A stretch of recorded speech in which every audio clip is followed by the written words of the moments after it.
स्वप्रयत्न, स्वअभ्यास आणि स्वविश्वास हेच यशाचं खरं सूत्र. 12वीत विज्ञान शाखेत 71.50% गुण मिळवणाऱ्या कुमुदिनी महाजनची प्रेरणादायी यशोगाथा. नगरदेवळा येथील कुमुदिनी सचिन महाजन हिने 12वीच्या विज्ञान शाखेच्या परीक्षेत 71.50% गुण मिळवत उल्लेखनीय यश संपादन केलं आहे. शेतकरी कुटुंबातील असलेल्या कुमुदिनीचे वडील सचिन जयराम महाजन हे शेतकरी असून आजोबा जयराम महाजन हे सरदार एस के पवार विद्यालयाचे माजी शिक्षक आहेत. दैनिक कोकण प्रदेश न्यूजशी संवाद साधताना कुमुदिनीने सांगितलं की नियमित वर्ग, दररोज 7 ते 8 तासांचा अभ्यास, प्रश्नपत्रिकेचा सराव आणि शिक्षकांचे मार्गदर्शन हे तिच्या यशाचं प्रमुख शिखर आहे. अभ्यासातील अडचणी दूर करण्यासाठी तिने यूट्यूबचा वापर केला, तसेच वेळोवेळी शिक्षकांचं मार्गदर्शन घेतलं. यशामागे आई वडिलांचा विश्वास, कुटुंबाचे पाठबळ आणि स्वतःवरील आत्मविश्वास महत्त्वाचा सांगत तिने विद्यार्थ्यांना महत्त्वपूर्ण अभ्यास, वेळेचे नियोजन आणि स्वविश्वास ठेवण्याचा संदेश दिला. सायबर सिक्युरिटी क्षेत्रात पदवी घेऊन सायबर सिक्युरिटी अॅनालिस्ट बनण्याचे स्वप्न कुमुदिनी उराशी बाळगले असून डिजिटल भारत अधिक सुरक्षित करण्यासाठी या क्षेत्रात काम करण्याची इच्छा व्यक्त केली आहे. 12वीच्या परीक्षेतील यशाबद्दल कुमुदिनी महाजन हिचे सर्व स्तरातून अभिनंदन होत असून उज्ज्वल भविष्यासाठी शुभेच्छांचा वर्षाव होत आहे. सर्वप्रथम तुमचं खूप खूप अभिनंदन. तुम्हाला 12वीच्या परीक्षेमध्ये खूप चांगले मार्क्स मिळाले. तुमचं नाव, तुम्हाला यावर्षी किती मार्क्स मिळाले?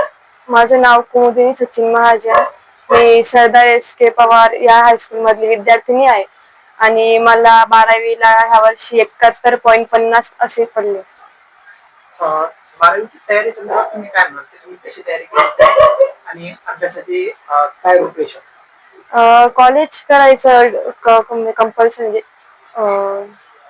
कंटिन्यू करायचं. टाइम टेबल वगैरे किंवा अभ्यासाचं काय नियोजन होतं तुमचं? टाइम टेबल सरांनी दिलेले कंपल्सरी होमवर्क वगैरे ते लेक्चर्स अटेंड करायचे किंवा जर एखादी प्रश्न अडला तर मग, आणि टाइम 7-8 घंटे अभ्यास. अभ्यासाचा मध्ये तुम्ही सायन्स मध्ये चांगले मार्क्स मिळावेत यासाठी काय काय ट्रिक जर काही अडचण असली तर मग युट्यूब वरनं आपल्याला डाऊट्स क्लिअर करायचे किंवा जास्त प्रॉब्लेम समजलं नाही तर सरांना विचारायचं, पण मग ते डाऊट सॉल्व्ह करायचे आणि जास्त करून म्हणजे एकदा प्रश्न असते ना तर त्यांना सॉल्व्ह करत राहायचे, म्हणजे आपल्याला इझी होतं. शाळेतल्या शिक्षकांचं तुमच्या बरोबर म्हणजे तुम्हाला डाऊट्स वगैरे सोडवण्याची कशी मदत होईल? आपल्याला काही डाऊट असेल तर सरांना विचारल्यानंतर ते चांगल्या प्रकारे आपल्याला उत्तर देतात, समजून सांगतात. एखादी वेळ त्यांना सुद्धा वाटलं की हुशार विद्यार्थ्यांनी, मग ते अजून जास्त फोकस करतात. तुम्हाला शाळेचं वातावरण कशा पद्धतीचं आहे? शाळेचं वातावरण चांगल्या पद्धतीचं आहे, म्हणजे सर लोक पण सपोर्ट करतात प्रत्येक गोष्टीला. आपल्याला सुद्धा हे पाहिजे किंवा अनुभव पाहिजे की कोणत्या गोष्टीपासून आपल्याला काय होतंय, कसं शिक्षण होतंय असं. फॅमिलीचा सपोर्ट कसा मिळाला आणि तुम्हाला 12वीसाठी कुणी कुणी मार्गदर्शन केलं? पप्पां त्यांनीच केलं, बाकी मामां त्यांनी केलं. तर मला वाटतं मार्गदर्शनापेक्षा जास्त आपण स्वतःवर डिपेंड राहायला पाहिजे, अभ्यास करायला पाहिजे.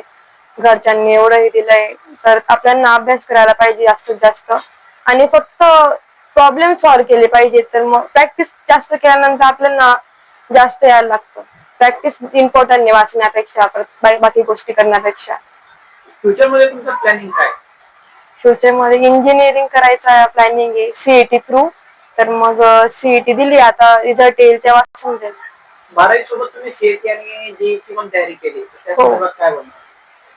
तर माझं म्हणणं असं की एकच फोकस ठेवा, कारण की 12वीचा अभ्यास आणि ते दोघी मिळून हँडल होईल, पण मग तरी हळूहळू अभ्यास करायचं. दोघी 12वीच्या सिलेबस मधूनच सीईटीचा आणि जेईचा अभ्यास असतो, जास्त करून पुस्तकातलाच अभ्यास असतो. वाचनावर भर द्यायचं. सीईटीच्या साठी आपल्याला वाचन खूप इम्पॉर्टंट आहे, आणि मॅथ मध्ये क्वेश्चन प्रॅक्टिस करायची. जास्तीत जास्त जितके झाले ना तितके क्वेश्चन प्रॅक्टिस करायची. थँक्यू.